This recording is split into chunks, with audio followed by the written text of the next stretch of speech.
Nosso estudo hoje ele está em Filemão. Nós vamos estudar Filemão de 1 a 3.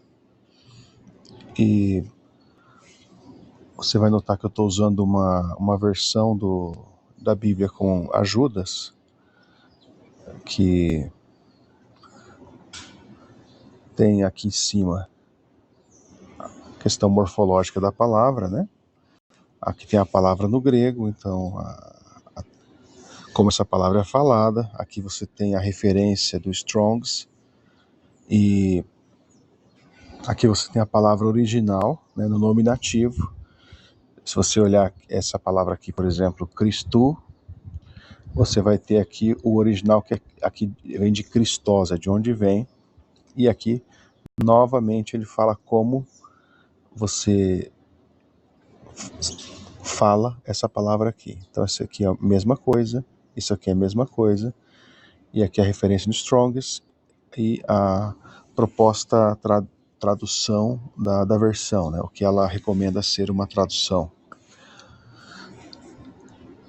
Nesse texto, então, nós vamos ter aqui em cima essas referências têm a ver com o inglês, né? Então, se você vê um N, vai ser noun, que é pronome, que é substantivo, né? Aqui CJ é fácil, né? Conjunção, artigo, adjetivo, pronome e assim por diante, né? Mas a gente vai falando sobre isso. É interessante que você que está começando o grego, ou está querendo aprender, você use essa versão como uma espécie de muleta, e você, depois de ter estudado o texto com essas ajudas, você pega o mesmo texto sem as ajudas e tenta ler e entender o que cada palavra é, né? E fazendo uma análise na sua cabeça sem essas ajudas e conferindo. Mas a gente vai usar as ajudas, que eu creio que é algo mais didático para nosso estudo, né? Então ele começa ali com Paulos, que é Paulo, no nominativo. Ele está se referindo a ele mesmo como sujeito da frase. O nominativo é o caso do sujeito. E então ele vai falar Desmios, Christou e Iesu. Desmios, como você pode ver ali, é prisioneiro, né? E ele está usando também no nominativo, o nominativo masculino singular. Você pode ver aqui. Porque ele se refere ao Paulo. Então, geralmente, quando é uma referência direta, ele vai usar o mesmo caso, tá bom? Se ele for falar, por exemplo, de onde Paulo é, ele já vai usar um outro caso. Provavelmente ele vai usar ali um genitivo, né? Para onde Paulo vai usar um acusativo e assim por diante. Se for um caso do objeto indireto, o dativo, mas está se referindo ao próprio Paulo.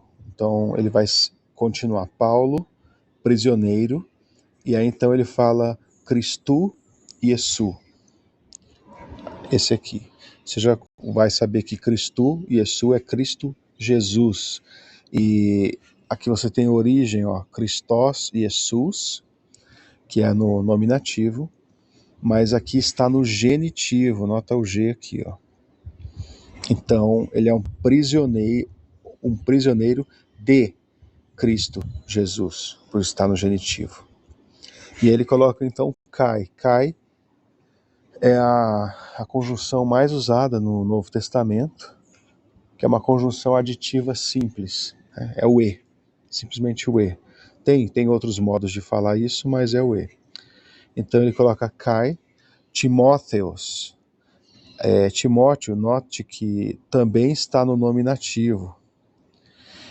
Então, por exemplo, se tivesse aqui no genitivo, como está aqui no genitivo, Christou e Iesu, você leria assim, Paulos, Desmios, Christou e Iesu, Kai, Timóteo,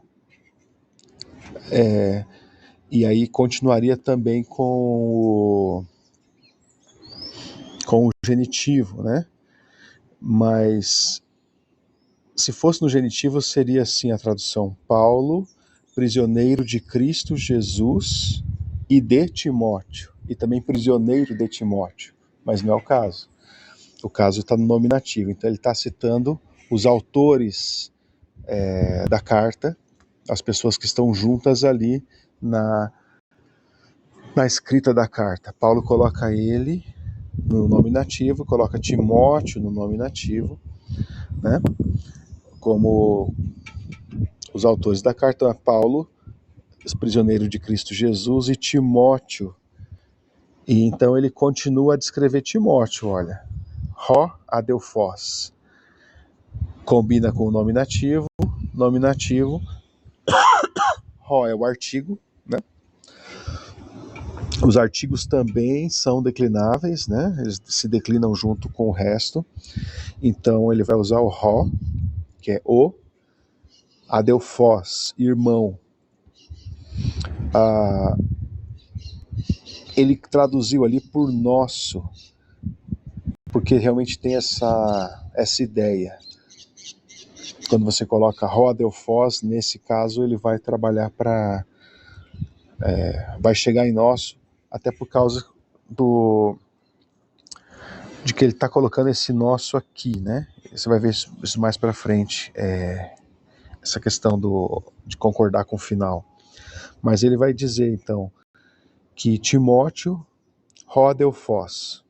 Aí depois ele diz Filémone, né?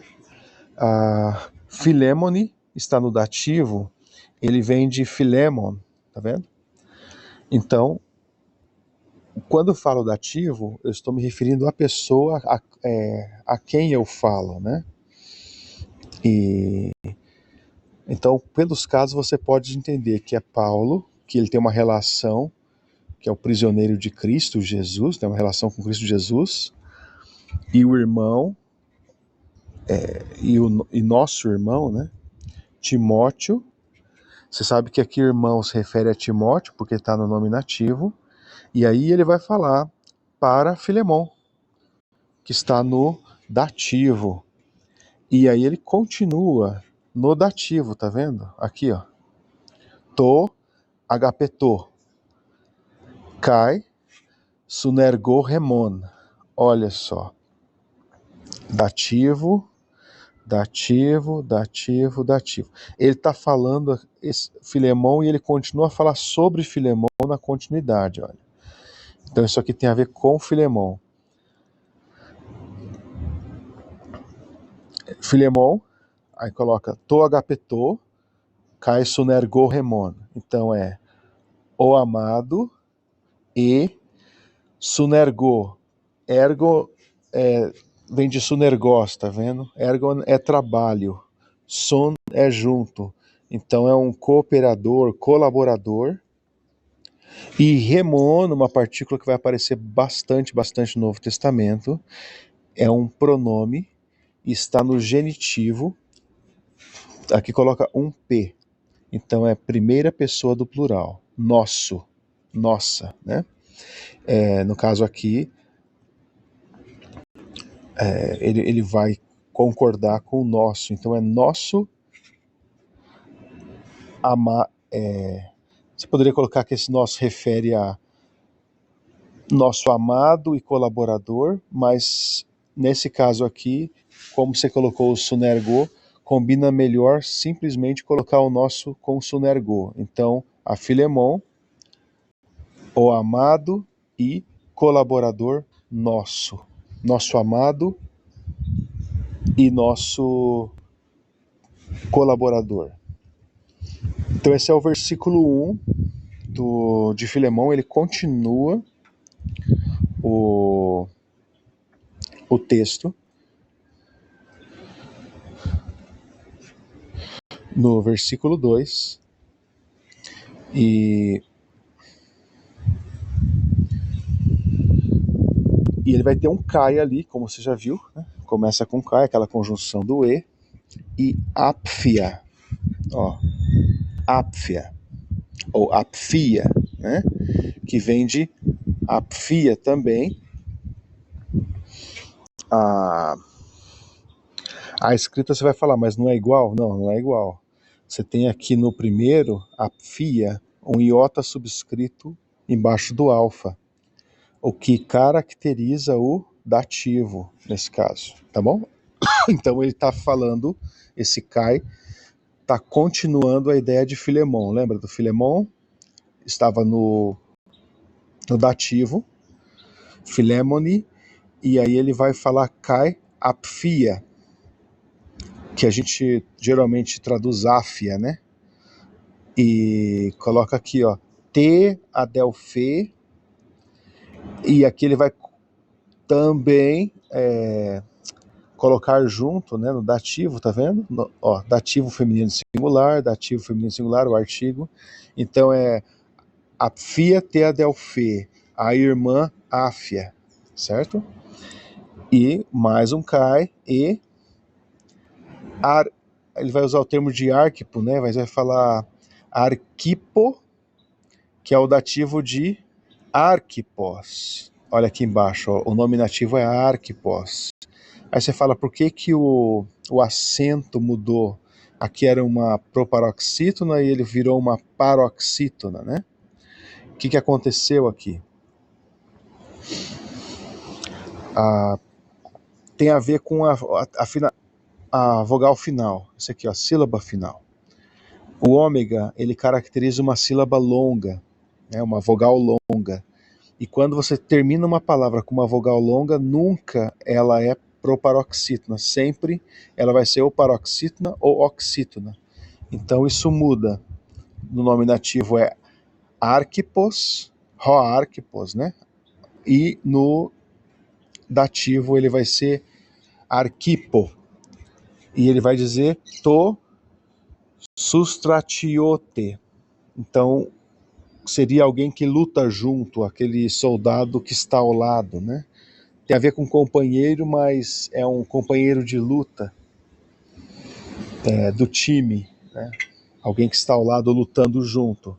Então ele vai usar também o dativo masculino singular, então você claramente reconhece que a fia te adelfe é uma coisa, porque está no dativo feminino, né? Irmã ápfia, e então ele vai dizer arquipo tossus trotiote, o tiote, né? Que é o colaborador, um soldado ao lado, arquipo. E ele vai dizer aqui, terminar com remon. Remon você vai ver bastante também no Novo Testamento, que é um pronome e significa simplesmente nosso, né? Primeira pessoa do plural, tá no genitivo, claro, de nós, e é um pronome que você vai ver bastante. Então, o nosso irmão, o nosso soldado que luta junto, arquipo, né? E ele vai continuar com Kai. Sempre que surge o Kai, você tem que entender se refere à questão anterior ou se ele vai introduzir uma nova pessoa, uma nova cláusula. Mas ele vai dizer então aqui, ó, Kai te kat oikon su eclesia. E nessa parte aqui, nessa parte aqui é interessante. Você vai ter o Kai e um T. T é um artigo dativo feminino singular. Esse T vai combinar com eclesia. Então, no português, você diria Kai te eclesia, né? E eclesia é congregação. Eclesia, você vai ver que vem de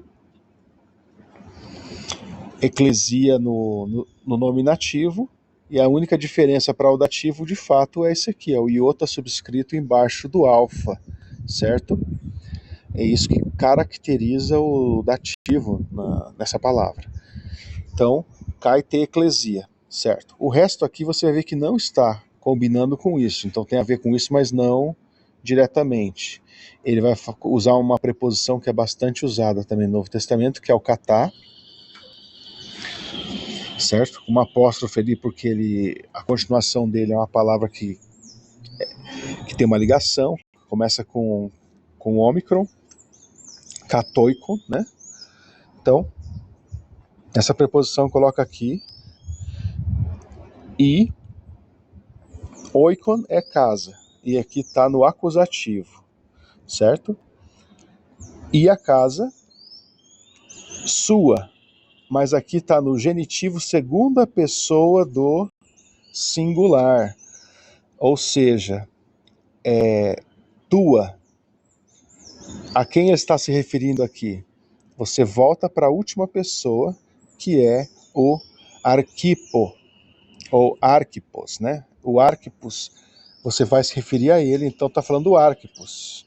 Arquipos é nosso companheiro de lutas, e a congregação, a igreja, kat oikonsu, segundo, conforme a sua casa, ou seja, nós traduziríamos que se reúne em sua casa, que está em sua casa, e seria uma tradução para a gente entender, é a igreja da casa dele, né? E ele continua falando, né? Ele já, vamos voltar aqui, ó, vamos pegar e fazer um resuminho. Então é Paulus, Desmios Christu Iesu, Kai Timóteos, Rodelfos, Filemoni, to agapeto, Kai Sunergoremon, Kai Apfia, te adelfe, Kai Arquipo, to sustrotioteremon, Kai te cat oikon su eclesia. E nós então finalizamos, né, terminando aqui o nosso texto, com caris rumin, cairene. Então ele vai introduzir agora esse elemento no nominativo. Nota que caris está no nominativo feminino singular, é um substantivo, né? É um noun. E ele vai dizer graça, caris é graça, claro. Rumin, a voz. Rumin é o quê? É um pronome, está na segunda pessoa do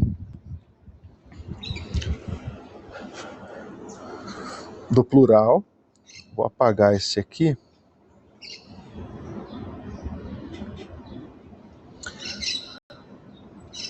Acostumando com um laser.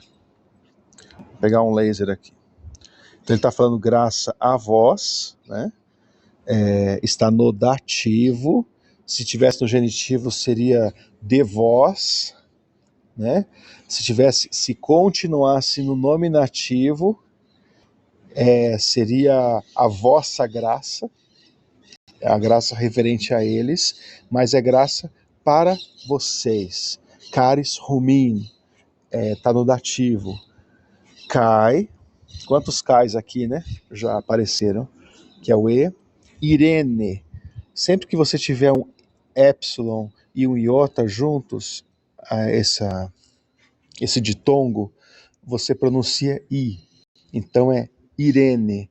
Embora aqui no texto ele recomende que você fala Eirene, mas a pronúncia, pelo menos a pronúncia que eu aprendi quando fiz o grego, quando você tem o E, epsilon e o iota, você vai ter essa pronúncia do I, né? Irene, de onde vem o nome feminino Irene, né, que significa paz.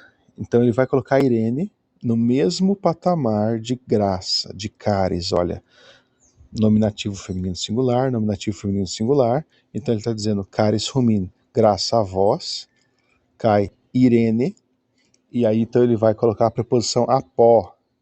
Apó é uma preposição do antigo ablativo, que tem a ver com origem, né? De algum lugar. Então essa paz vem de quem? Deus. Apó tu. Apó sempre vai estar junto, nesse caso, com o genitivo, né?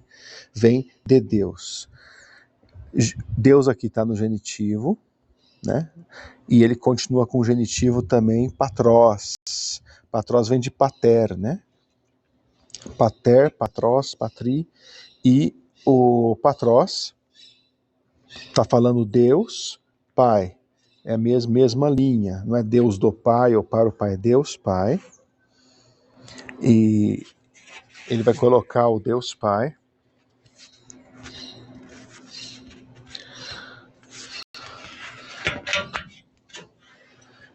usando então o pronome genitivo, primeira pessoa do plural, nosso Pai, certo?